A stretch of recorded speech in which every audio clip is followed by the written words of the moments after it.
tell you a little bit about us. This space was granted to us by the county and the Broward Cultural Division, as well as Destination Sistrunk. Sistrunk, if you're not familiar, is North 6th Street here. It is the sort of a lower income neighborhood, and one of the reasons they brought us here was to bring art to these communities. This particular community, this building, was formerly a whites-only segregated area. So black folk lived there, poor white folk lived here. And this was actually a duplex home where two families would live in this building here. So we love to do guest speakers, especially ones that pertain to theater and stage fighting and movie making, all those wonderful things. So I'd like you to give a warm round of applause to Maestro Raoul Sudre.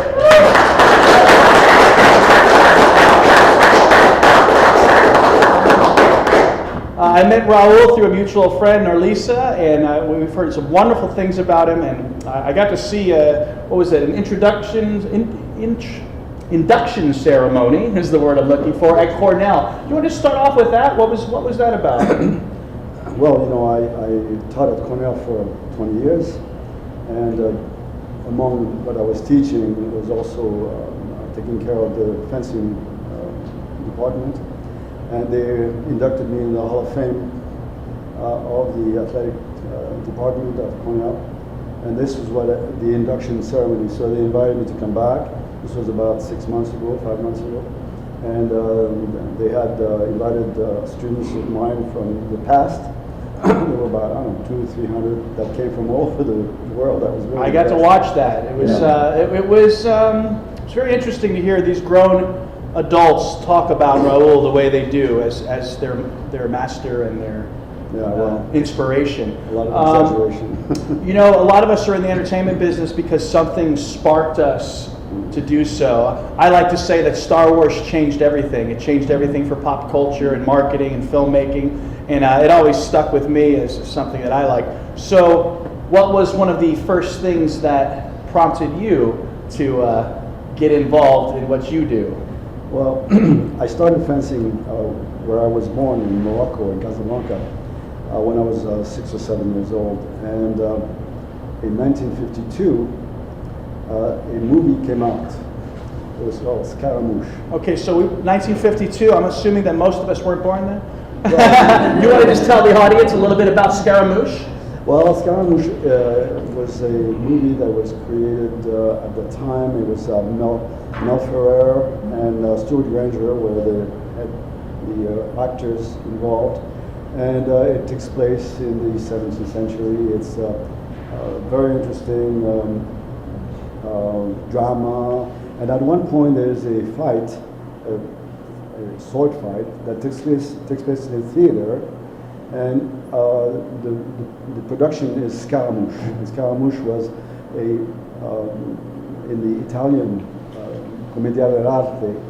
Scaramouche was one of the actors or personage that was always used to carry whatever stories or whatever message.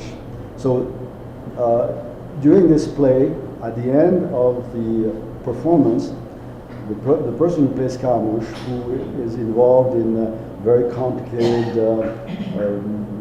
situation with a gentleman who is a marquis, who is attending this performance, and basically they challenge each other, or he challenges him, and that begins a fight scene which lasts almost 10 minutes, which is now in the annals of that specialty is the one scene that was the most extraordinary that was made about swordplay.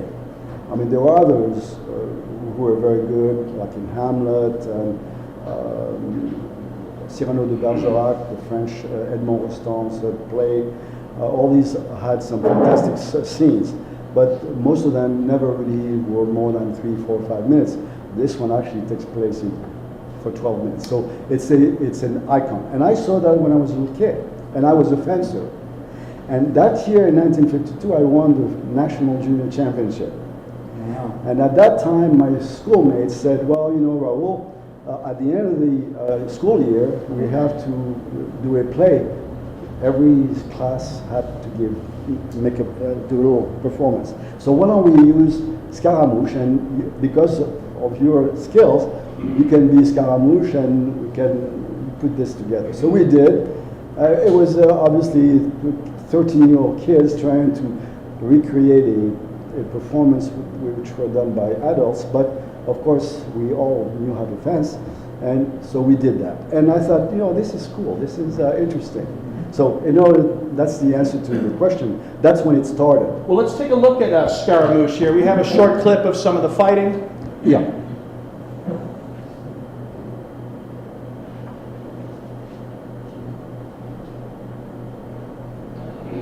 Scaramouche, you have given your last performance. Now, I'll tell you something. Watch the weapons, and I'll ask you questions whether you were observing or not.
Okay, so. And it goes on and on. And it goes on and on. And it really is a good fight, and you should watch it all, but I don't want to take up too much time.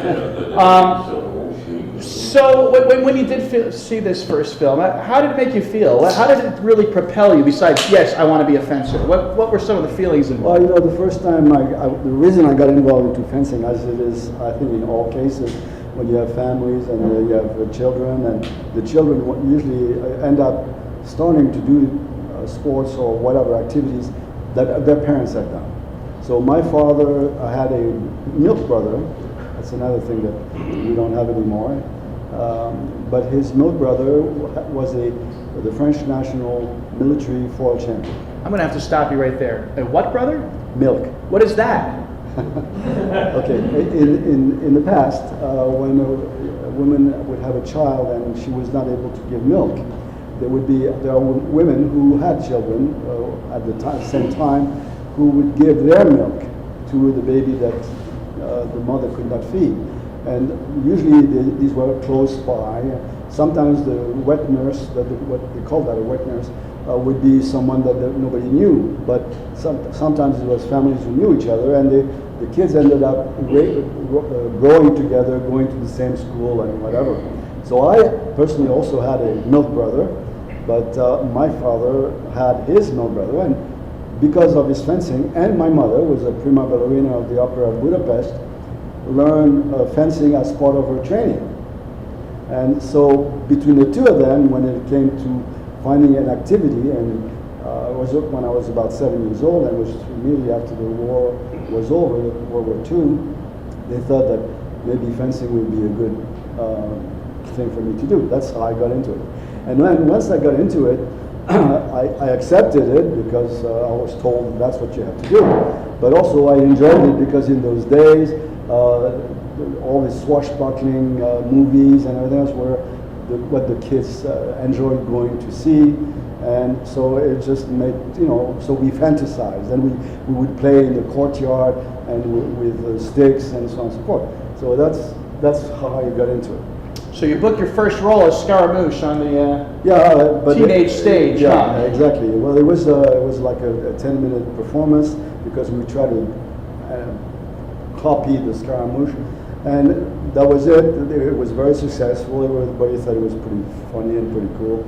And then after that, when I left, after I finished my studies in the French school system in Morocco, I went to Canada. And I went to a military college, and they also had a art or a theater program, and I was involved, and I sort of thought that this is fun. So that's my relationship between fencing and theater were connected separately, but sometimes they would come together. And whenever there was a play or that was programmed where there was any kind of sword fighting at that time, they would call upon me, and then when I went to Cornell and stayed on as a professor, I was teaching in 4 different departments, and one of them was theater arts. It was the MFA program, the Master in Fine Arts program at Cornell, and they called the course I was giving movement for the theater and fight choreography, and at that time we also included other fights. Okay. Not just the sword fights. I want to stick to the fencing a little bit more. Can you, we fast forward a little bit, and can you tell us some of your accolades involving fencing? Well, because there were very few people who actually did that. For instance, in France, there were 2 fencing masters. One of them was Maestro Raoul, which is a very famous family of fencing masters going all the way back to the 17th century. And he was the one who did a lot of the choreography. And I had some very close friends of mine who were also fencers, who were on the French national team. I was on the US team. And we met at the World Masters Championship in Rome in 1966. So we talked, and they said, "Oh, you've done choreography? Well, I'm doing a play right now. Could you help me?" Because they knew how to fence, obviously, otherwise they would not be in the World Masters. But they probably did not have the vision of how to transform an activity, physical activity, into a performance that would be visual and that would be interesting. And what I brought to my contribution was to integrate the principle of the play. In other words, the play tells a story, and you cannot give a performance, including a sword fight, in any way. I mean, it's not an abstract thing. It has to be a reflection of what the play is all about. Now, later on, I know that you've taped a couple of other fights that were in movies with Cyrano de Bergerac. Cyrano de Bergerac, played by Edmond Rostand. You've all heard about it. I'm sure you know. It's the gentleman who had a big nose, and there's one fight in that play which takes place in an inn, and he's being challenged by a mignon, somebody who is from the nobility, but who looks down pejoratively to a military person, and so there is this exchange, which is very fantastic, both in English and French, where Cyrano de Bergerac, who is being attacked by his nose, doesn't write, he tells a poem that he constructs as he goes, and he talks about his nose, and then they have a fight. And the fight is done along with the poem, and the poem is very interesting. And I watched both the English and the French version, and there is a good way of understanding the differences. It's not just the language. In the English version, the people who are involved in the fight are actually fencers. I mean, they're people who've trained as fencers. And it's very technical. Whereas in the other, the Cyrano de Bergerac is played by Depardieu. I think you all know about Depardieu. Depardieu is an incredible actor, but he doesn't know how to fence.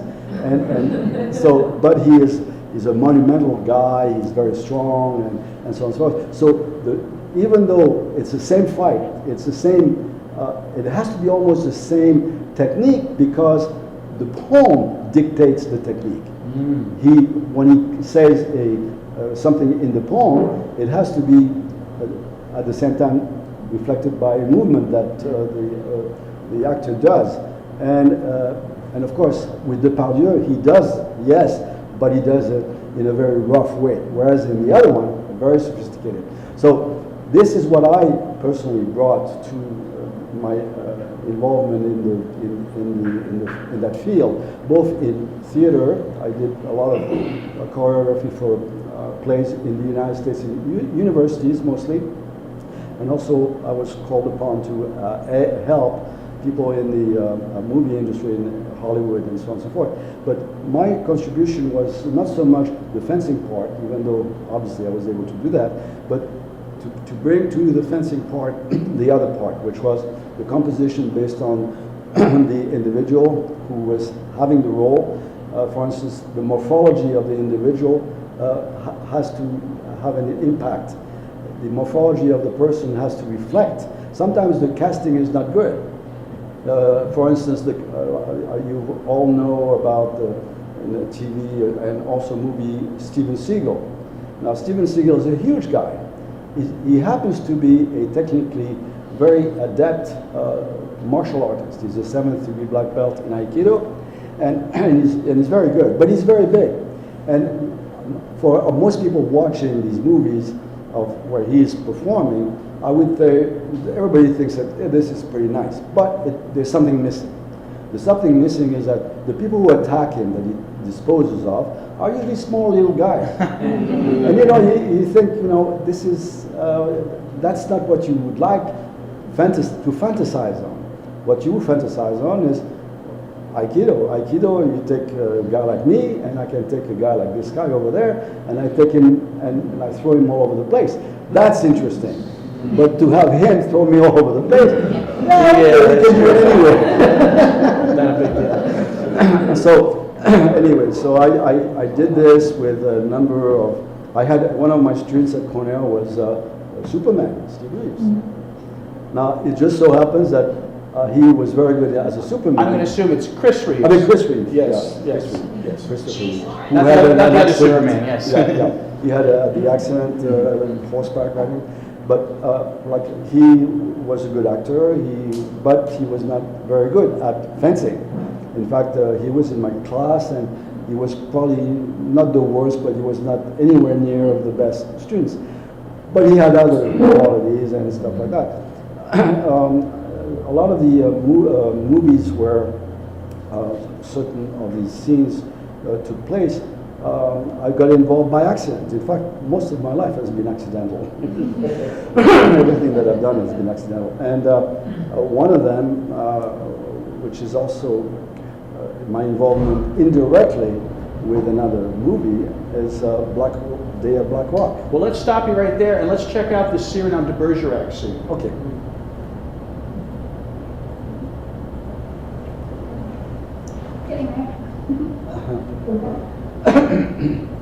Now, when I said before, watch the weapons, is because, and of course we didn't see the end, so you could not tell. But during, and of course, a 12-minute scene did not take 12 minutes to shoot. It probably was done over several days. And of course, and the weapons change. So even though they're not supposed to change, because this is a continuous fight, but in fact, they use different weapons. And, but only if you are very technically knowledgeable can you see that. Now this, okay, Cyrano de Bergerac. the one that you're going to see is the Depardieu. Yes. Okay.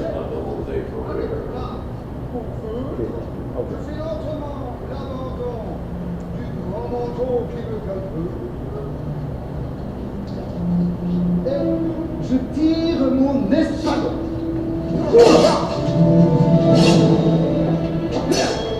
Élégant, votre Cyrano. Agile, comme Chaos. Je vous préviens, cher Myrmidon, qu'à la fin de l'envoi, je touche.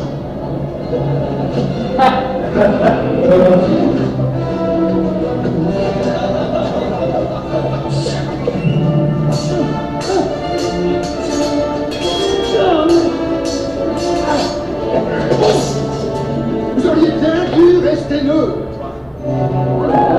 Vais-je vous l'arrêter, Cardon? Dans le flanc sous votre main eutre, au cœur sous votre bleu cordon.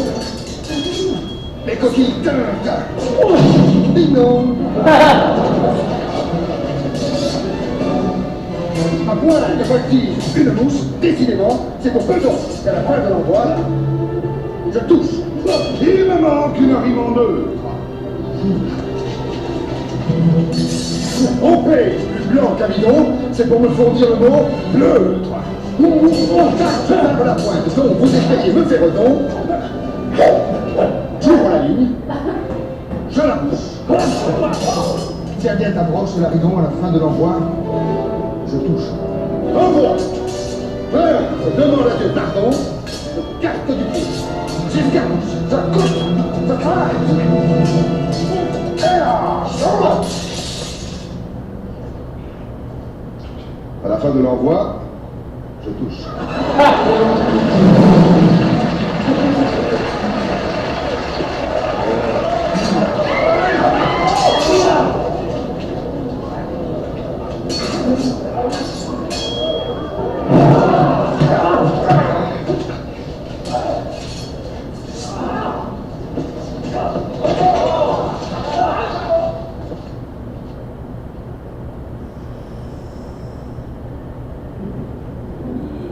Wow, that was good, huh? Well, what you just saw was a fantastic scene. From a fencing point of view, it's horrible. In fact, if you saw the English version of that, and if you go on YouTube and you find this particular sequence, there is the English version after that, which I didn't know, Lisa, I didn't know that, but I found it yesterday because I wanted to look it over again before coming here. And the English version is technically far, far better.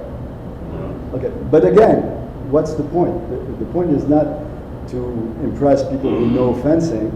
It's the idea is to get the people emotionally involved, and everything he does, from the way he holds the weapon. Depardieu. I see we have weapons here. I will show you. Okay, this one here. He sort of holds. Well, this is not. They wouldn't have that kind of weapon at that time, but he holds it like a stick, you know.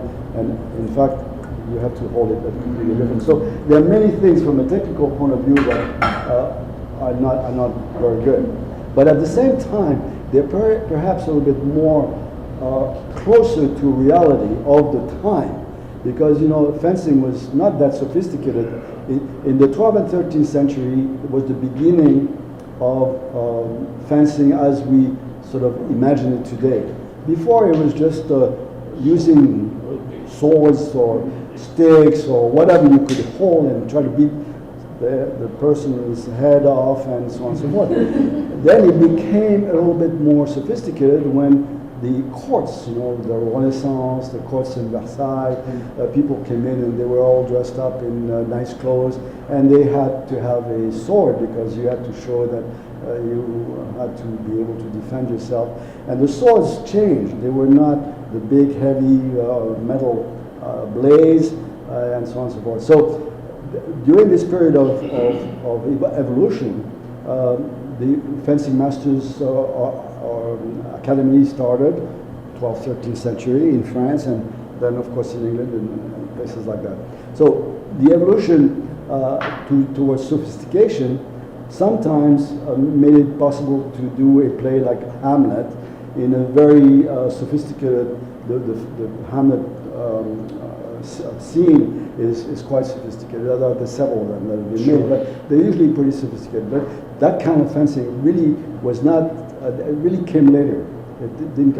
What you saw with Depardieu, that's a little bit more what it would be like at that time.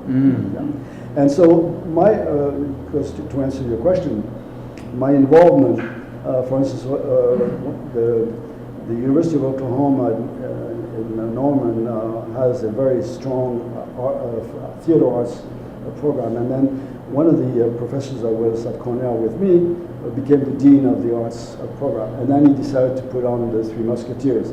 So he asked me to come over and direct it and to choreograph at least the fight scenes. And just to give you an idea of how complicated it is to do good fight scenes on the stage, I spent a month training the actors and the others who wanted to join into the class to just advance, retreat, lunge, hold the weapon in the proper way, do simple things. It takes a long time.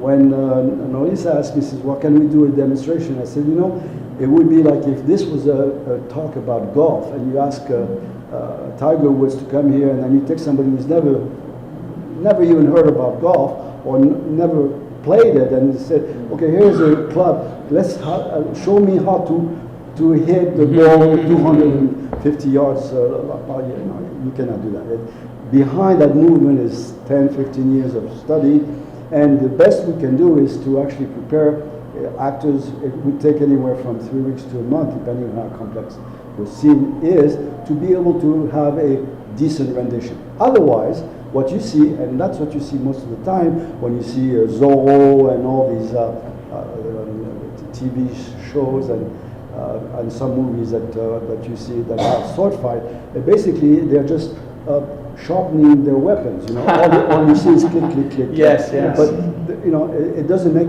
any difference. I mean, any sense. Right. You see, the weapons, the fighting with weapons, like whether it be a saber, there are 3 weapons basics. One is a foil, which is the training weapon. Épée is this one here. It's the closest thing to the dueling sword. And then there are variations of that. And there are, in the 17th century, 16th, 17th century, what they did is they didn't have this groove that you see here, because this groove here that you may or may not see is to put a wire, because it's become electrical. See, you put the plug in here, and when you hit, it sends a message to a machine, and a light goes up. That's 20th century. But before this, the blade would be rounded here, no groove, and at the end, this part, which is called the feeble of the blade, would be a cutting. You know, what you saw in Scaramouche when it cuts the branches off the plant. It's done by this part here, from here to here, which is cutting. But the cutting part of a weapon is really done with the saber. The saber is another weapon. So what they have done, and what of course happened in the 17th century, is that they would use the weapon as a point, because basically it was trying to perform a penetration of the blade in the heart or someplace else. And then they added a cutting edge to the end of the blade in order to cut. So, but that really is something that came later. And today it doesn't exist anymore, because it's either one or the other, it's not both. Whereas, in fact, in saber, mostly is cutting, but you can also use your point for some techniques, but not too many. So, in the rendition of sword fighting in the movies or in theater, most of the time, what you are seeing is a combination of épée or sword dueling techniques, in which, to make it more flamboyant, they have added a few cutting movements. Okay. And you mentioned Aikido, and I'm looking at the poster here that we have, and we have diagrams. Some two guys doing judo. We have someone skiing. We have a race car with the number 71 on it. And these are all things you've done. Before we go into those, what else have you done that you haven't mentioned besides Aikido, judo, skiing, fencing, and race car driving? I can't tell you. I'd have to kill you. That's what I need to know. No, I did many things, and I know because, and I think you're referring a little bit to my induction speech at Cornell when I was inducted to the Hall of Fame. I had prepared a simple, thank you for honoring me, and stuff like that. And then before I got involved, they asked me to give a little speech. Before that, there was a cocktail party, and a lot of my students were there, and they all wanted to say something about me. And so I heard all these things, but what came out, and it was too much. But one thing that came out, which I didn't expect, was why is it? Because all of the fencing people who continue to fence met people who fence, but they didn't do nothing else. It was either a fencer, and that's what they did, fencing as an amateur, or they were teaching, and that's what they did, and nothing else. So what really seemed to puzzle them was, why did I get involved in so many different things? What was driving me? And because that was what seemed to be of interest, when I got up and talked, I answered that question. And so I think that indirectly you're asking. Well, a lot of these things are dangerous as well. Yeah, but every one of those things is dangerous, right? Yeah. So right. yeah, that is the question. You're What right. would propel a man to engage in all of these high-risk sports? Okay. Well, my answer is going to surprise you. When I was after World War II, which you know all about it, I was living in Morocco. I was born there, and my father, who is French, and decided that now that we could travel, because before that we could not travel, we should go back to France, and I would be introduced to where my family comes from, where my ancestors came from. And it was in Bordeaux, in the southwest of France. And I went there. And my father organized for me a visit at the National Library. And we went down to the crypt, and he had made arrangements with the guy who was responsible for the whole building and so on and so forth, to show me archives going back to Charlemagne. And it so happens that my ancestors went back to the point. And so my father wanted to show me that the history of my family went way back, and so I could get a better understanding of what it meant to be whatever I was. So I went and I listened, and they showed me these old books and what I came out of that surprised me was the date of birth and the death of these people. And I said to my dad, I said, it doesn't seem like these people live very long. In fact, I couldn't see anything more than 50 years. And he says, yeah, but in those days, people fought, they were in wars, and sometimes they got sick and they didn't have any medicine and whatever. So these are the reasons. And then my father died when he was 52. My grandfather died when he was 51. His father died when he was 48. So basically, very young, when I was between 8 and 9 years old, I started thinking about all this, and I thought to myself, well, this will be my lot. This is what's going to happen to me. I also will be dead by the age of 50. And all of a sudden I realized that, my God, there's so many things to do in this world. This planet is really interesting. And there's so many things that are attractive to me. I mean, there are a lot of things that I really enjoy, and so on and so forth. And at that point, I decided, and I don't think that I thought it like that, but subconsciously, I felt that I should not let any opportunity go by without giving it time to try it. And of course, why the driving is because my father drove Bugattis, and he was a amateur race car driver. And so obviously, as a kid, you dream about racing cars, and because of my father's background and everything else, I got involved in racing cars. Skiing, well, we went skiing, and I was skiing pretty well. I skied with Jean-Claude Killy, I skied with a lot of champions, and when I was at Cornell, I was asked, can you teach skiing during the winter? And I said, yeah, why not? So I was on the ski patrol, the ski instructor there, and et cetera, et cetera. The martial arts, that came from my mother. Really? Yeah.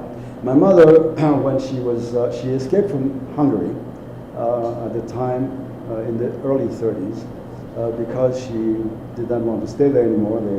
They were sort of creating a life for her that was extremely on nothing but the dance, and she was like a slave of the opera, and there was other things that really she wanted to get away from. So it so happened that the ballet company was invited to go to London to perform for 1 week. It was an exchange between the countries. And so she was part of that trip.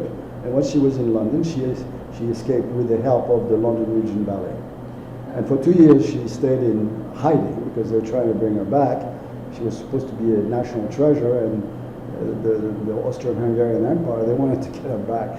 So during that time, she was hiding and working in hotels as a maid just to survive. The London Region Ballet helped her, and then she finally got her apatride papers. And when she got her papers, then the London Region Ballet took her in, and she was part of the troupe. So during the time that she was in hiding, she met a gentleman who was a Buddhist monk, and who was in London. I don't know exactly what he was doing there, but my mother was introduced by this gentleman to Zen Buddhism, to martial arts. And when I was 7 or 8 years old, I started fencing, but also I started ballet. And then at one point, there was a judo master from Japan came to Casablanca to start a judo program. And as a little kid, I thought that I would prefer to play judo than to do ballet dancing. So I asked if I could do that. My mother said, absolutely, go ahead. So all of a sudden, she got me interested. The judo was interesting to me because, you know, as a little kid, you always want to fight. Not anymore, I guess it's not politically correct to do that. But in those days, you know, we would fight in the schoolyard and after school and all that stuff. But so martial arts was attractive to me. And so when I had the opportunity to go to Japan, I won the junior national championship in judo. So they asked me to go to Japan to train some more. And I went to Japan, and while I was there, I jumped in, like I always did, tried to take all the opportunities, and I studied judo, aikido, karate, kendo, kyudo, all these martial arts, because, again, the attraction was, I don't want to miss out, you know, and so on and so forth. So really, everything that I did in my life was as a result of an opportunity that created itself, or that just happened, and I just jumped on it and did it. Okay, and then no objective. There was no reason. Like I never did. Okay. I've never done anything with an intent. No. And yes, a lot of things were dangerous, but danger it didn't bother me. I thought it was invincible. Anyway, I don't think. You know, I used to race very, very fast cars in those days, 280 miles an hour on the Le Mans and stuff like that. I never even thought for an instant that I could crash and could, you know, get killed. I just never didn't even consider it. No. And then I saw that you had a very interesting sensei in Japan. Yes. I had many. I had. I know the one you're referring to. Okay, my senseis were in Aikido was Uyeshiba, who is also the founder of Aikido. And is there a difference between Aikido and Hapkido? Well, Aikido is based on the best way to translate Aikido is a dynamic yoga. The whole purpose of Aikido is to use the other person's strength and movement against him. That's why there's no attack in Aikido. See, in karate you can attack, in judo you attack. Aikido you cannot attack. Well, the person who attacks is not doing Aikido. Yes. So I studied, and the reason I did all these martial arts when I was in Japan was not my idea, it was the idea of my coach. He was Don Draeger. Don Draeger was an American Marine. He was in Guadalcanal. He was 6'2" or 3", 195 pounds of muscles. This guy was a beast, incredible. And he stayed in Japan after the war and became a martial art expert in many of the martial arts. And he said to me, he says, Raoul, if you want to beat the Japanese, which essentially I did, I won few times, you have to understand their kokoro. Kokoro in Japanese means the heart, but it's the heart of the samurai. It's a certain way of thinking. And the only way you're going to find that is if you studied other martial arts, not just judo. So he got me involved. And in Aikido, it was Yu Ishiba, who's a 5'2", 110 pounds, and incredible man. One of the things he would demonstrate is the control of energy. He would have 3 sumo wrestlers. He would go into zazen position, which is a kneeling position. And the 3 sumo wrestlers, one would put 2 hands on his shoulder, the other one this, and another on his head, and they try to push him back. Could not. Wow. Then the other guy for karate. I didn't like karate. Karate is like boxing, and I did boxing when I was at Ridley College. Of course you did. Yeah, that's right. I did that, but I didn't like it. I mean, for me, it wasn't me. It was boxing. But he says you have to do that. So I said, oh, what about this sensei? Oh, he said, this guy you'll like it. Forget about the karate, but you have to see how this guy operates, and his name was Matsu Oyama. Now, if you have some time someday, just you have some picture. We do actually, and here he is in his yeah, older days. That's it. No, that's when I knew him. Okay. Yeah. We also have some footage of him in action. We Okay. didn't want to show all of it because it's kind of brutal. Well, yeah. So before you show the pictures, you have to know that there's a whole history. Do you want me to? Please, because this is a very interesting character. Okay. I think one of the only men that might trump you in interesting. Oh, well, in his way, absolutely. Only guy. Okay. He was a young man. He was very strong. He was quite an outstanding athlete. And he started taking classes in karate from a master who was named Yamaguchi, Sensei Yamaguchi. And Sensei Yamaguchi was an icon in Japan for karate. And during the war, the Sino-Japanese War, he was taken prisoner. So the Chinese found out that this guy was a martial arts master. So they asked him, they said, and also, of course, there was a reason behind that. The reason was trying to maybe ridicule him or whatever. Sure. And they asked him, he says, would you accept to fight, to do a fight, to get your freedom? And Yamaguchi said, yeah, sure. Do you have any problem with if we choose your opponent? He says, no. Whoever you want. So they said, okay, to make sure that it's even, we are going to ask both of you, and we're going to make it sure that you don't eat anything for 24 hours, and in order to be balanced. So Yamaguchi said, okay. And then they brought him out of the cell wherever he was kept, and they brought him into something like an arena. And all the people at the camp were watching, both the inmates, but also the military people who kept them, and so on and so forth. Yamaguchi was in there, and he says, that's interesting, but why not, we're going to have a fight, I'm going to fight somebody in the middle of this arena. And then the door opens, and a bull, no, I'm sorry, no, that came later, a tiger comes out. Oh, even better. Yeah. No, the bull comes later. The tiger comes out. The tiger has been starved for 24 hours. Oh my God. Yeah, Keep that in mind. So the tiger and Yamaguchi stop turning around, they look at each other, and all of a sudden the tiger attacks. And Yamaguchi parries the attack and strikes the tiger behind the head. Kills it. Everybody's stupefied. I mean, my God, what did you just say? But there's an honor in military, and they promised him freedom, so he leaves. He is released.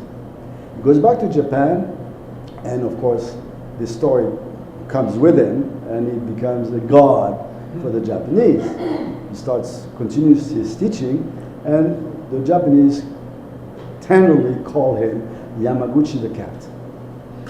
And Yamaguchi the cat becomes the teacher, the sensei of Master Oyama. Now Oyama is, as I said, very strong, very athletic, passionate about what he's doing. He wants to become a karate teacher at one point, but he's so violent that a kumite is a similar as a fight that you do in practice. In one of those activities that he has at the club, he is fighting against two other students, and he gets so excited that at one point he strikes behind the head of one of them, and the eye pops out. He grabs the eye and tears it out and throws it out and says, "Let's keep going." Oh my God. Yamaguchi is absolutely stunned and says, "Out." Throws him out. This is in Japan, this is a long time ago. The lawyers are not involved, I'm sorry. So Yamaguchi, the only thing is a drama for him because he's been thrown out from Yamaguchi's class. So he goes and meditates, and finally he decides that the only way to redeem himself is to show that he is superior to everybody else. So he decides to go up in the mountains and train. So and that, some people say he trained for 3 years. What he told me is that it was like almost a year, whatever. But during that time, he strikes trees.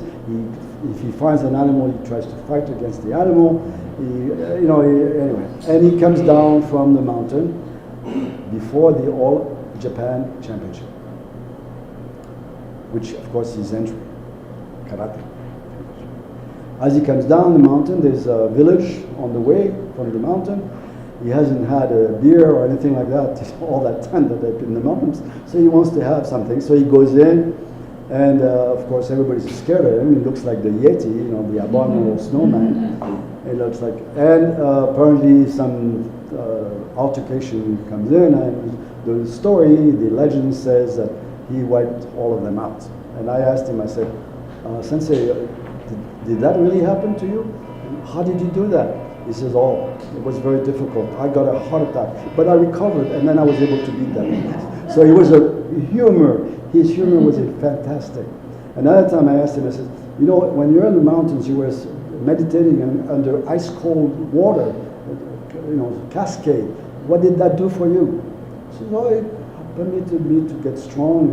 And I said, "Well, how did you continue this kind of training when you were back in town?" He says, "Oh, I put ice cube in the bathtub, and I go and meditate in the bathtub with ice cube." "What did it do for you?" "Got double pneumonia." This was the guy. And in order to make a name for himself, he challenged anybody. He challenged 100 people, and he beat 100 karate people in, 24 hours or something like that. He fought bulls and buffalo. He killed in single-hand combat 66 bulls and buffalo. And I think we have some footage of that. I'm sure you do. This is this guy was incredible. So I brought him over to the United States several years later, and we had a demonstration of martial arts at Carnegie Hall. And and also in Brooklyn at the Opera Center there, whatever. And it was just introducing martial arts to the United States because they had no idea what it was. And I brought these people in because they were so flamboyant and so on and so forth. Anyway, so this is another anecdote that I'm just adding to this. We go to the Tavern on the Green for a dinner at the end of the performance. And there are the people who financed, who were promoting, and are here. And I'm sitting next to Oyama, and there's another guy over there. The other guy, I don't remember exactly what he did, or it may have been the assistant to the mayor or something like that. He said, Oyama, there are a lot of bad people in the Central Park. You cannot go in Central Park at night because people will attack you, and there are people. It's not good, not nice. So this guy, no problem. Raoul and I, we go into park, we clean up park. So anyway, that's who Oyama was. Can we show a little bit of Oyama in action?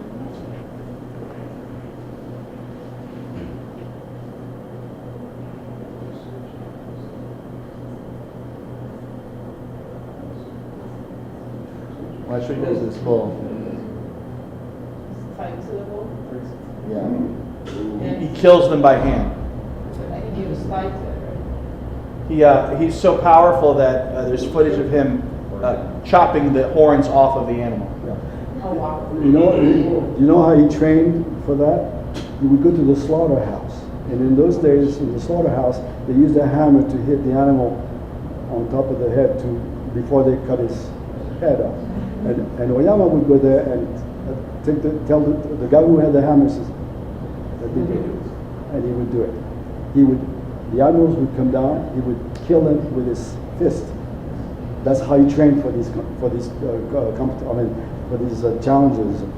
And then just for fun, something that nobody will tell you happened. He challenged Cassius Clay, Muhammad Ali.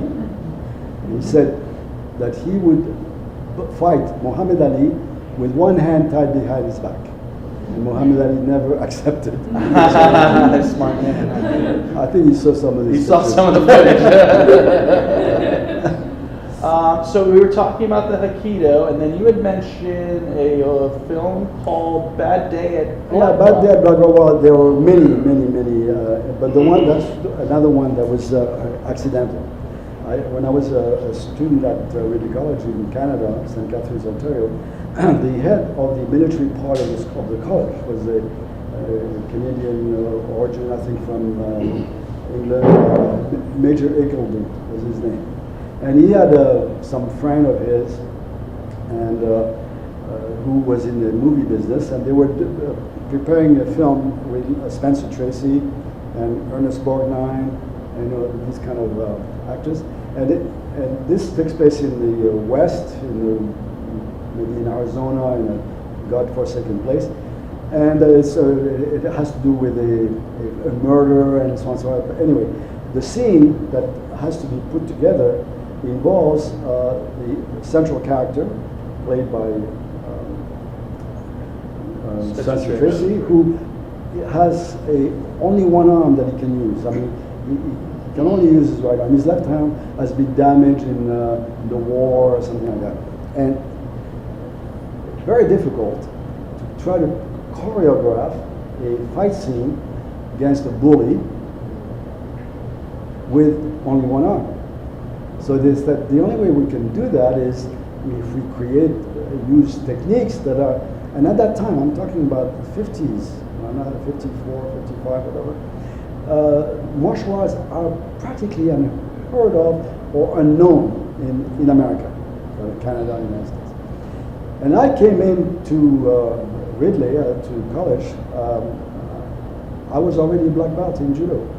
So automatically, when they discovered that, they asked me to teach the cadets hand-to-hand combat and things like that, which I did.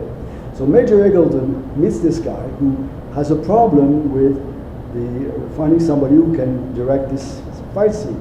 And Eagleton says, well, I had this little kid, he's only 16 years old, and he's from Morocco, and he's French, and but he's a black belt in judo, and he teaches the cadets, hand-to-hand combat. And also I saw him, he did some coaching for a couple plays we put on, and so maybe he could help. So they sent two people from Hollywood to St. Catharines, Ontario, and I spent half a day with them, and I showed them a few techniques of how they could use Aikido techniques and judo and karate also to create a structure of a believable fight. And this is what this scene that you're going to see is all Let's take a about. look at it. The first shot. This one. But then there was Aikido too. Well, just Couldn't I pick a fight with you if I tied one hand behind me?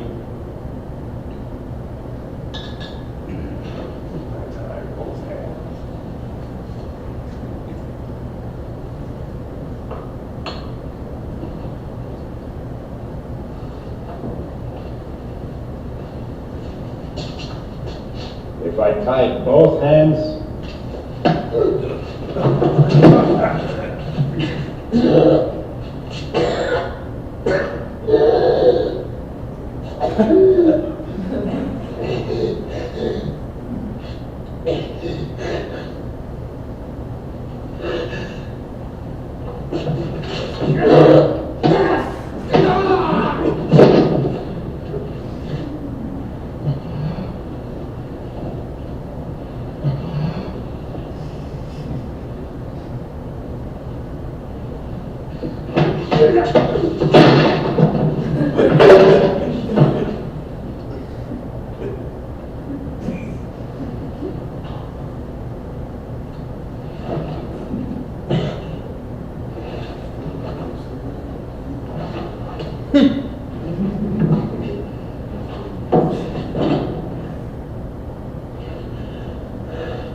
That was actually. Ernest really sold it though, didn't he? Oh yeah.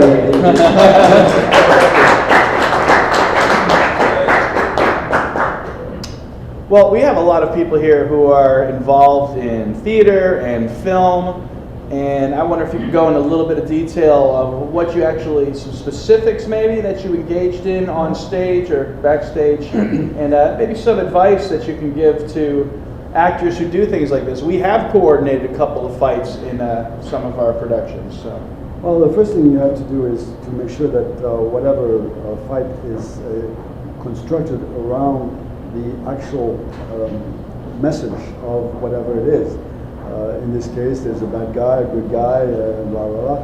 And the ensemble, you can't just look at, a lot of people think, well, you can just teach techniques and exchanges and that's it. No, you have to start with, before you even start working with the actors, you have to make sure that they understand, whoever's going to be involved, they understand how their role is going to play into the overall play. And that also includes not just the people who are going to be doing the fighting, but the people around it. You saw with Scaramouche the other images of people watching, because what they are, their reaction, whether they are looking with amazement or whatever, is what the spectator is feeling. Not the spectator cannot, in most cases, cannot empathize with the fighters, because it's not, unless you are like me, a fencer, and then you say, okay, they're just playing and it's not very good. But the outside of the fight, everything around it, is very important, and that's many times it's not really taken into consideration. So that's the very first thing. Then after that, you have, it's like creating an opera or anything else. You have to, it has to have a beginning, it has to be a development, it has to be a conclusion. So all this has to be programmed, and that's the part of the composition. So that's the first part. Then it's identifying the people who will be performing.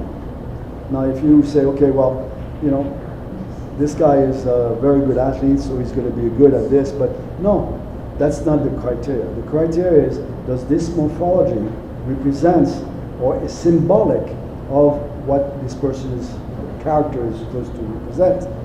Like one of the Hamlet that I saw, and I saw many of them, Hamlet was very stocky, very strong, very athletic. Well, no, Hamlet, if you read Shakespeare, you can see that Hamlet is a romantic. He's not a very athletic guy. So to put an actor like I don't know, Gary Cooper or Siegel into that role, it just would go. So the next step after composition and trying to understand the period, of course, if you want to be true to the period. The weapons used are not the same, the techniques used are not the same, and so on and so forth. So all of that comes into play. And when I'm called upon to come to be an advisor or a consultant on a project like that, these are all the things that I do before I even begin. And then once we have identified the actors, who is going to do what role, then of course we have to train them, and train them with the basics so that they look believable. Depardieu is such an incredible actor, and of course in the Cyrano de Bergerac, it's more his verb, it's more his presence and so on and so forth, that that is important. So the actual fencing is not that important. So in a case like that, you want to put against it somebody who has good fencing skills. So then in the choice of that role, the fencing ability will be important. Not for his role, but for that. Now, if he happens to be also able to do it, then that's good, but then it means that the composition of the duel is going to be different. It's going to allow a lot of things. The period is very important. You know, if you see some period movie where it happens in the 13th, 14th, 15th, 16th century, it was rough. I mean, they didn't just use those weapons, they used whatever they could. If they found a lamp, they'd take the lamp and throw it at you, and so on and so forth. And in a core and close condition, they would kick and do all these other things. And of course, there are a lot of duel scenes that represented what was done at the time, which is dagger and sword. So that's another technique. And the way you fence with both an épée and a dagger is, again, totally different, because the parries are not just like this, it's like that, and so on and so forth. So this all comes into play. So if you want to do it well, it's very complex. It cannot be done in 1 day or 2 days or a week. It really requires a minimum. The best performance that I got was in Oklahoma. These kids were absolutely fantastic. 2 of them ended up in the hospital during the training. Yeah, because they got so excited. One of them almost lost an eye. He was hit and he was cut here. The other one. So, but it was a 1 month period. Every day, because my classes were 3 times a week. But then the rest of the time I was with the preparation of the actors. It was on a daily basis. And of course, it was really good. It was one of the best I've ever done, and it was just young guys who put their heart and into it. It was fantastic. Yeah. So that's, and then there were not just sword fights. The other fights that I've been doing in certain movies, really more around the martial arts. And again, here you have to really, Bruce Lee was a fantastic karate, kung fu person. He was 7th degree black belt. So obviously, and then the only fight that was worth watching in terms of reality of technique was when he goes against Chuck Norris, because Chuck Norris was also a very high level athlete and a very good performer and good competitor in the art. But when you put people who, it takes years. I started when I was 7 years old. My first championship was in 1952, and then I became All-American and national champion in 60, and then world champion in 70. It takes a long time before you get to the skill. So you can't imagine that you can do this in a short time. And this is one message that I give, because a lot of times there's a problem of time. Time is money, and you want to do it fast and all that. Well, if you don't have time, then don't do it. That's great. And remind us what happened in 1970? 1970, I put together some fencing masters here in the United States. There was one from Boston, Ed Richards, who was also a national champion in foil. Another one was a former NYU fencer, who was national NCAA champion, who was also a saber fencer, and a bunch of others. And I created a team of masters from the United States. We went to Rome. 70 was London, and we won the gold medal. We won the world championship in foil and saber. And I was, of course, fencing in both weapons, foil and saber. Excellent. And I also was a coach and the captain of the team. Well, I think that's a nice segue for you to introduce your friend, and maybe you can show us a thing or two about this fencing. Okay, well, I know Nolisa wanted me to organize it. It's very difficult to do that. Based on everything I've told you, you can well understand. So the clips that we have seen shows you what it's all about. Essentially, fencing is can be done with weapons, and there are three types of weapons, and they all have, except for the foil, which created as a practice weapon. and it was a smaller. Do we have one there? No. Which is smaller than the épée. The épée being the dueling sword. So it's similar to this. It has a blade that's not as stiff, a little bit smaller, a smaller guard here. And then the saber is what you have here. This has a different, what we call it in French, coquille. It's like a guard because you can be hit cutting-wise on the arm, on the fencing arm, so it's to protect you. And one of them is a point weapon. Épée is mostly point. What you see in the movie is a combination of cut and point, but in the sport of fencing, it's mostly point for foil and épée, and mostly cut for saber. The way you learn fencing, and whether you're going to use it for theater or whether you're going to use it as a sport and as an entertainment activity, is it begins by learning how to move. Well, maybe that's something your assistant here could show us some movements, perhaps. Okay, so and then I'm going to open the floor up to any questions after you two are done. Absolutely. And I'm going to leave you guys here, and then we'll have you answer some questions. Folks, please don't leave because we like to get a group picture when the event is over. So make sure we get a group picture before you guys leave. Okay, go ahead. Introduce your friend here. Okay, so he's got a saber. Oh, and that's an old. This is one that I'll let you tell them what this is. Well, This is the real deal. yeah, it is a real deal. In fact, did you bring this from Heidelberg? Yes. Yeah. Okay. Now this is in Heidelberg, the University of Heidelberg, have a club which is based on the honor association or fraternity, if you wish, and they use this saber to fight. Even today. Now they wear glasses, special glasses. They're protected here so that they don't cut the karate. And they're fencing. They stand in front of each other and they go back and forth, but they don't move up and down very much. Okay, so that's what this sword is all about. Now, in fencing in general, you can be on guard. The on guard is how you prepare yourself. In saber, this would be the on guard position that you would have.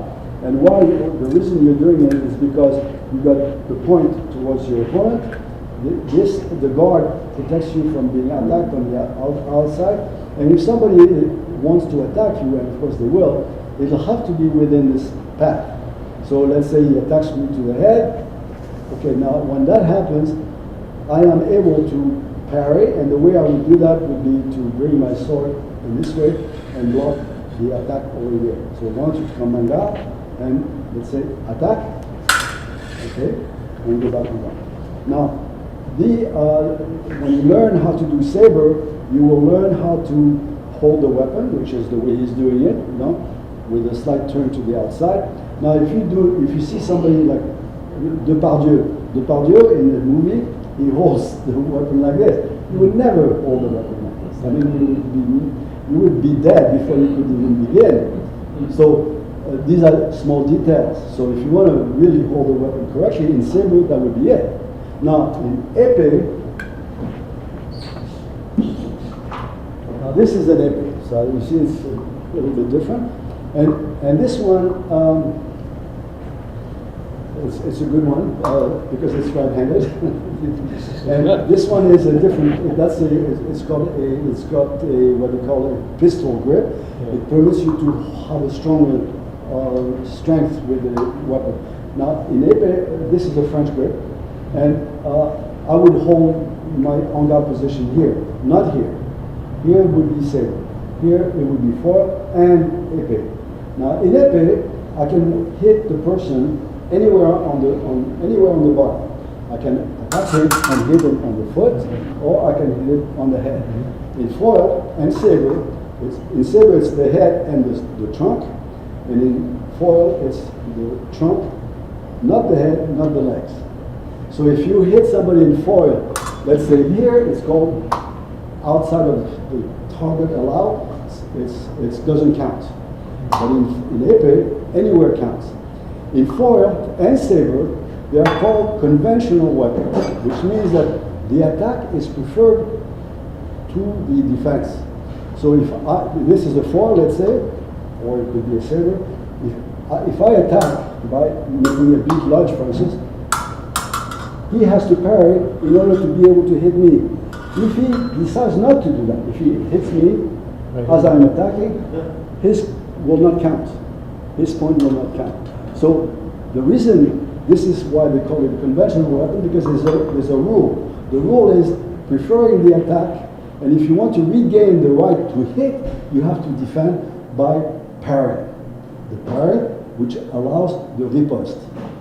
Okay, so it changes completely the way you're going to use the weapon and how your strategy is going to be. Obviously, if he's tall, like he's taller than I, and we do épée, he has an advantage over me, because in order for me to reach him, I have to get it within the range of where he can stop me, either on the hand, on the head, on the feet, or anywhere else. So in other words, for me to be able to hit him, I will have to do something such as an enveloppement, or I will have to do a beat. I will have to create a reaction. And when I create a reaction, that comes the part of fencing which people sometimes forget, is the strategy. Fencing is also like chess. In most sports and many even competition, combat sports, it's a primary thing. It's like, if I'm going to hit him, I'm going to hit him and he's going to go down the oyama. I hit you, you're dead. Okay? But in fencing, sometimes you are going to hit it not on the first time, on the fourth or fifth movement. So the strategy means, I'll give you an example. Let's say we're fencing in épée, and I've been observing him, obviously. And I know that, for instance, when I hit him in the blade, beat, I know that always he will come back to protect himself in carte, which is this position here. So, second intention, in other words, I provoke his reaction because I know it's going to be there. But when I do that, I'm hitting him on the other side. But sometimes it could be third. I know that whenever he's being attacked, he's going to go here, and he's very fast. So he's also going to come back here. All right, so now we have this.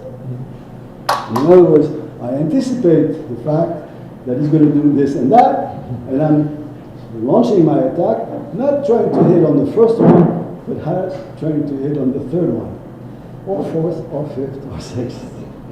So this is what is interesting and more complicated, but more sophisticated in the fencing sport, in the fencing art, which unfortunately too many teachers only don't really take that into consideration. They don't talk about that, and yet that is what fencing is all about.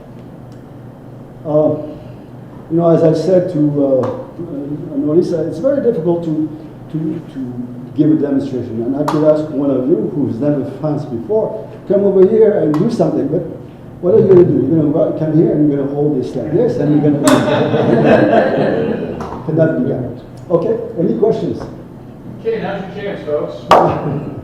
This one right here. Yes. So in that competition situation, and you're talking about the different styles and different rules and what parts you can strike. So if you strike the wrong part of the body, does that stop the combat, or do you just continue on? Well, it depends on which weapon. Okay. Now, for instance, in épée, if you hit off the strip, you might. So then the referee will say hold, but it was not good, so on guard and you start with it. If in épée, if you attack him to the foot, let's say I decide that because I saw how he fences, and all of a sudden I know that when I hit his blade, or let's say, or press, I press his blade. If I press his blade, I know that his immediate reaction is going to be here. So I decide that because he's tall, because he makes big movements, maybe it's a good idea for me to not try to hit him here or here, but maybe to hit him here. on the foot. So I will press, and then I'll go to the foot. Okay? And if I do that, it's a point. If it's in foil, and I do that, it annuls the movement, and then we start over again. Unless he parries and hits me, and then I hit him, then he gets the point. I don't, even though we both are hit. Yes. That's why it's called a conventional weapon, because it's not who hits first, it's who hits with the right of way. Yes, sir. Is there a big difference between, let's say, the kind of fencing they do in Olympics and stage fencing? Yeah, of course. That's another question. No, of course. If you watch Olympic fencing or World Championship fencing, somebody who doesn't know fencing doesn't see what's going on. And you can watch it, you won't see the rest. Yeah, they go, the light goes up, so you know the light goes up, that guy's been hit. And then the director says, touch. No, there's absolutely, because it goes too fast. And unless your eye and your mind is trained to see things at that speed, you cannot see it. I mean, you see it, but you don't. Yeah. You think you see it. Any other questions? So, yes, sir. have you ever worked with the older sort of medieval swords, the bigger, royal ones? Oh, yeah. All right, so that's not completely. Well, that's like like the Durandal or something like that. It's a big. The blade would be that wide, and could have a crossbar, could have a different guard. The handle will be a lot bigger, and when you have that, a lot of times it's two hands. So instead of doing this, I will go like this. But that's also what you do in kendo. You know, I also directed scenes where it takes place in Japan, and we use the kendo sword, the sword of the Japanese samurai style. And that's completely different, even though from the strategy point of view, there's a lot of similarity, but the actual performance is totally different. Like, for instance, when I first arrived in Japan, and kendo was one of the things that I had to work on, because it was part of the program. And because I'm a fencer, or I'm still am, but people say, oh, you're a very good fencer, so we'll see what you can do in kendo. Well, they put me in the guard, and there's a very strong plastron, metallic, I mean, you're really protected. And of course, they put me up against somebody who's like a national junior champion in the university. His name was, and I knew him because he had been a student of mine at Cornell. He was in the MBA program. And he said, well, first we'll use a bokeh. Bokeh is like a wooden sword. And so we'll pretend that it's a, so he came in, and so yeah, it would be like this. Yeah. And you keep your elbows in, because you can be cut on the outside of the elbow. And before I even was able to do anything, he hit me right here, because I thought I would be protected because my elbows were in, but in fact I wasn't, and he was able to just tap. So he hit me here. Interesting. And I watched. So then we say, okay, now let's pretend that this is a bout. We have a bout. And of course, I've been watching. I go there and I watch them. So I noticed that Hiroshi Koda was his name. So Hiroshi says, I'm going to pretend that you really know kendo, and so do whatever, react as you wish. Okay, fine. So I saw that he would be doing advance, and then he would go up and go to the head. And of course, if he goes to the head, you have to wait up to parry to be able to then return.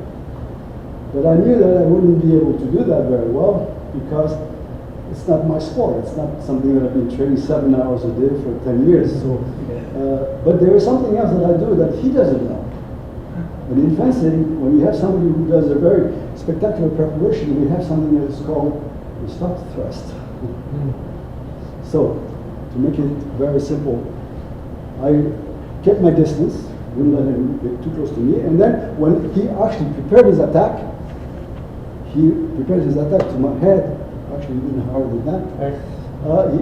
He probably anticipated that I would try to protect myself, but instead, I stopped there.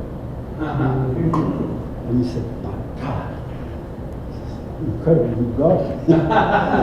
Because that was not a kendo move. Yeah.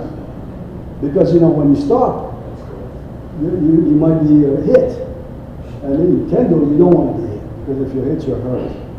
But because I got him on what is called the preparation. On the preparation of his attack, I stopped him to his throat. And of course, that was the end of that, because after that, whenever we played, he used to massacre me, But anyway, but this is just to give you an idea of how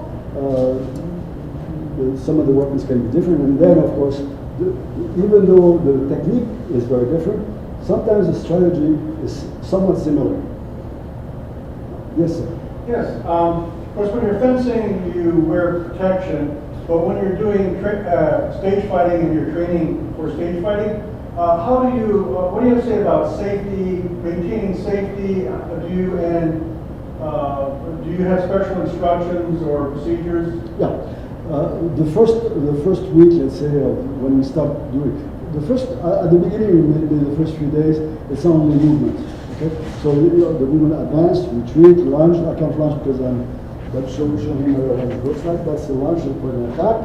Okay, so they would do it. Okay, retreat, advance, balastra. You know balastra? Yeah. Okay. This is all the kind of things you do and nothing else. That's at the beginning. Okay. Once you've done that and you start using the weapons, the way to make it interesting for the actor to get into the mood, you have to have some contact. There's two types of contact. What you hear when you watch a movie where there is a fighting scene, you hear some noise like that. There are two noises. There is this noise, and then there is this noise. Totally different. Now, maybe the difference is this is called a beat, and it's an attack on the blade to remove the blade from its axis in order to be able to penetrate. The other one is what he will do when he attacks me, and now I'm going to lunge. Now I parry, and this is not the same noise. But at the same time, those noises are what makes it interesting to the spectator. See, if we had nothing but movements like that and like this, it would not be very interesting, right? So the first thing I do when I teach actors to prepare for a scene that they will be choreographed, I have them go into noise movement. So I said, okay, it's going to be beat lunge, a beat extend, then you parry riposte. Okay, on guard. Try to hit me. Okay, on guard. Okay. So that's what I will do at first. Okay. Now, that's just the beginning. Then you have to create the idea that you can't just fake, like all those movies that you watched. You see that a lot of the movements, there's no way that they're trying to hit each other. It's like, wow, over here, over here. Okay, so at one point you have to make it real. The way you make it real is to actually, get to that point. Now, at that point, what I do is I say to the students, I have them put masks on. And then I have them do, okay, so the beat lunge, I said, okay, great, on out, and I will do the same thing to him. And because they don't have the control, I make sure that they have a mask for another week. And then we take the mask off.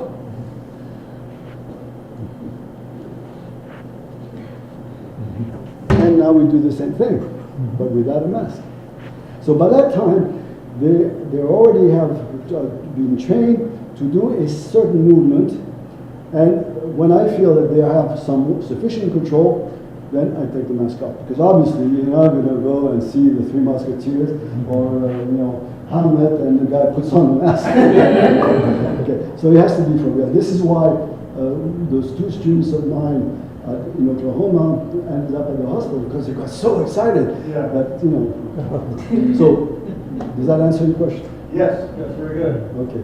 Any other questions? I had done, I've done a lot of Shakespeare, and we had done Cymbeline, and that was the time period where the Romans were attacking the British. And we did the fight scenes, and for me it was kind of annoying because they made us do everything so slow. Everything was boom, and and at a certain point I was like, can we speed this up a little? I mean, they were so concerned about people getting hurt. That's basically what it was. So once the fight choreographer was gone and we were doing the show, everybody just sped up and just started doing it. But that it seemed like that was the technique, was to do everything very slowly in the beginning. Well, you do that. You do that at the beginning. Do you have another second? You have one? Okay. Yeah, I'll show you the way you deal with that. Okay. So tierce. Okay.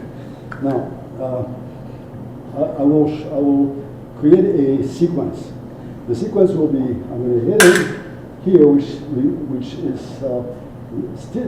stimulates a parry. It means I attack to the outside, and he has blocked and then he's going to riposte to my head. And then from there, I will go back and try to, okay, if you want to take a second, I will go back to try to hit him on the flank, and then he will riposte to my stuff. Okay, so this would be the sequence that we would work on. So, tierce, okay, slowly, right? Okay, so we would do that slowly. Now we say, okay, again, slowly, very slowly. Right? Okay, and then back. Okay, so we would do that 2, 3, 4, 5, 10 times. Maybe for 1 or 2 days we do nothing at that speed, and then we speed it up. And then I'll just do the first part. Okay, and then go back. Okay, again, down. Yeah, accelerate.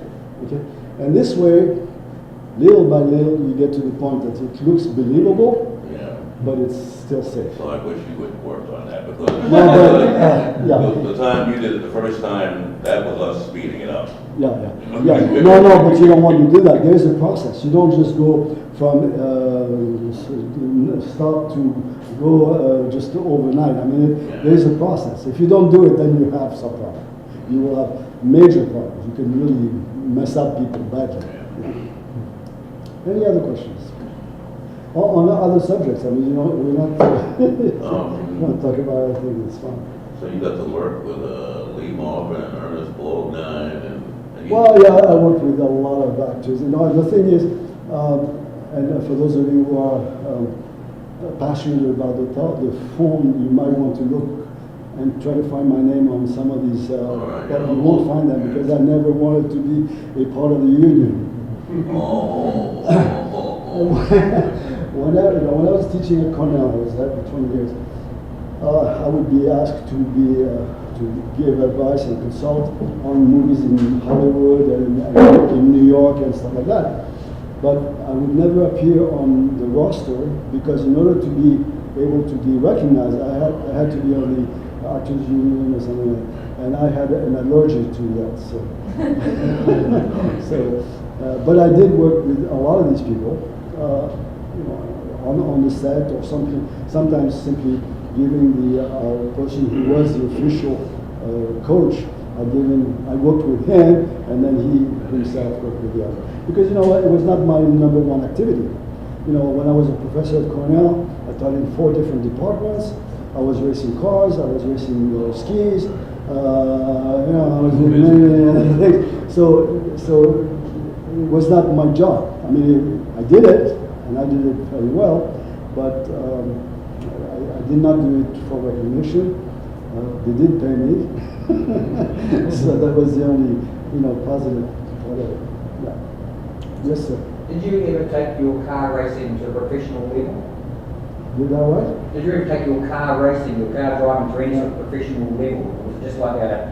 Oh, I was on the Porsche team. I was on the Ferrari team. I raced for the North American racing team. Oh, wow. And I also worked for, raced for Jaguar.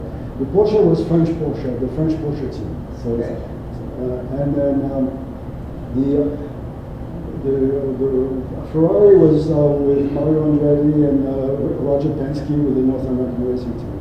And that was by accident. I mean, I raced in Le Mans in 1963, but I don't even appear on the roster of people who raced. That's another story. See, I met the guy who was the owner of the racing team. His name was Jan de Vroom. He was a very wealthy Dutch person who also lived in the United States, was loved car racing, and he got Mario Andretti to work with him in terms of the organization and racing and that. And Roger Penske was also a race driver at that time. He was not what he is today. He's a big businessman. And I was on the France. The France was a ship, a very elaborate ship, and I used to go back and forth between America and Europe on the boat. And so they all knew me. And I met Jan de Vroom during the trip. At that time, he had his Ferraris that he was going to race in Le Mans on the board, and I had my Maserati on the board as well. And we started talking. Anyway, long story short, 6 days trip, 5-6 days, and go to Paris, and he invites me to go with him to parties and stuff like that. He says, well, maybe you would like to come to Le Mans and see us when we go for the 24 hours. I said, sure. So I did. And there was 3 cars. One of them was Roger Penske, and I forget who else was there. And the other one, the second car was Walter Cunningham, and Brett, I forget his name too, but he was a little guy about my size. A very good American race guy. He had reserved a small inn in Le Mans. And so we all stayed there. And we ate there. And I don't know whatever it is that we ate, it didn't really work out for this guy. But he was so sick, you have no idea. He was really out. So anyway, we went to the trials and everything else. He raced, and we did what we had to do. We got the time that was needed to qualify. And then the race starts. And at that point, well, just before that, the day before, Jan says, Raoul, do you want to do a couple turns? And I said, well, I have my international driver's racing license, but I'm not registered. He said, just put on the Brett's suit. And so I put the Brett's suit, I get in the car, I go, and my time is 1/10 better than his. Which is nothing, 20 Le Mans. So, okay, so did you have a good time? Yeah, thanks, Jan, it was good. He says, you know what? He's so sick that maybe tomorrow he might not be able to do the race. Let's do that again. Why don't you come? Okay, fine. So we arrived, and we had it was almost like death rolled over, And he starts the car, 5 laps, comes back in, and says, I can't do it. Says, I was ready. I was suited up in this suit, got in the car. And I raced 20 of the 24 hours, and then the car exploded. So that's the closest I got to racing in Le Mans, but I did race in Le Mans, but I was not recognized. No, otherwise I raced Corvette, I raced Fiat Abarth, and I did a lot of road racing, rallies, the Moroccan rally. In fact, I almost won that. Car broke down. I was with Porsche. Yeah, so, but it was a thing that I just, I enjoyed it. It was not full time, it was like part time, but it was fun. I enjoyed it. Did you ever get to race against Bruce McLaren? No. No. I raced with Jackie Hicks. I mean, a lot of the top guys at the time. This is what I'm talking about, the early 60s, you know. But before that, when I was at Ridley, I also raced stock cars, because that's another story. One of the students was John Mackay. His father was an oil man from Texas. And this kid loved mechanics, you know, he loved to tinker with. So he was working on these cars, but he couldn't race them because he didn't have a driver's license. I had a Moroccan driver's license since I was 14, because during the war, a lot of the men who owned, you know, ranches and stuff like that were dead, or they were at the war. So they changed the law that if you were in a family where you owned a farm, the older son, even if he was 14 or 15, would be allowed to drive with cars and tractors and that. And my father owned 2 ranches in Morocco. So because of that, I got my driver's license at 14. And because of that, I had this driver's license, which is interchangeable. I mean, it was recognized by the International Automobile Association. So I raced those cars for John Mackay. And that was crazy. It's like a stock car. So yeah, that's another story. Okay, any other questions? I have one. Yes, sir. 1978, he came and gave a great exhibition down here and helped our fencing club, the Fort Lauderdale Fencers. And he showed me a totally illegal move, which you can't use in competition, but it's a great move. It's the Cora, remember? No, I don't remember. So what was it was where you close the distance. Cora means body to body. And if we were just fencing normally, well, I think I know what you're and we crash into each other, that would be called a Cora. I think they stopped the action. Well, not right away. They will stop it when nothing happens. When nothing happens. Yeah. Okay. So I don't know, is the one with the back? Yeah, that's something that I did in actual competition. A lot of Cora, what he is talking about is when sometimes the 2 fencers attack at the same time, and they're all one attacks and the other one is being pushed back, and then you end up in a position where you're very close, and it's very difficult to, you know, because you're protecting yourself. And one of my secret weapon or secret technique when you were here is to go here. That's great. I thought that was illegal. No, it's not illegal. I scored many points. But you know, historically, this kind of secret, in French, we call it la botte secrète, the secret boot.